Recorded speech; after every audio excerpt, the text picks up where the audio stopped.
গরু চুরির পর চোরদের নজর পড়ল ছাগলে। ঘটনায় শুরু পুলিশের আরেক দৌড়। দায় এড়াতে যে কোনো অচেনা লোক দেখলেই বেঁধে রাখার নিদান পুলিশের। রাজ্যে গরু চুরি এক আন্তর্জাতিক সমস্যা, তাই গরু চুরি ঠেকাতে ব্যস্ত পুলিশ, টিএসআর, বিএসএফ। তবে এখন নতুন সমস্যা হলো ছাগল চুরি। গ্রামপাড়ায় ছুটছাট হাঁস মোরগ চুরি সহ ছাগল চুরির ঘটনা মাঝে মধ্যে শোনা যায়। পাড়ার ছেলেপুলেদেরই এসব কাজের জন্য দায়ী করা হয়। তবে এবার পরিস্থিতি খানিক আলাদা।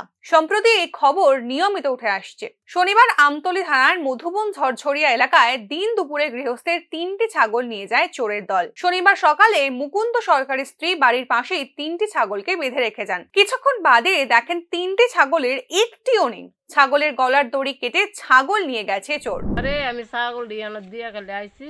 আর এমনি কয়টার সময়? 10টা। আচ্ছা, কয়টা ছাগল? 3টা।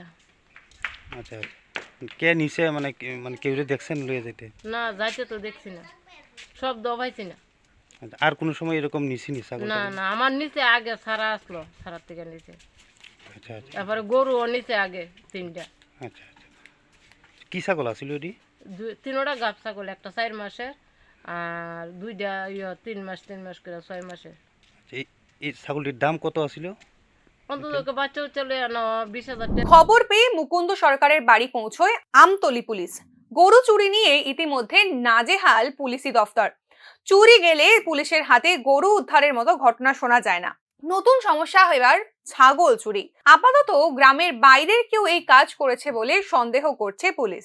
তাই গ্রামে বহিরাগত দেখলেই বেঁধে রেখে থানায় জানাতে পরামর্শ দিল প্রশাসন। 2018 সালে রাজ্যে বেশ কয়েকটি গণপিটুনির ঘটনা ঘটে।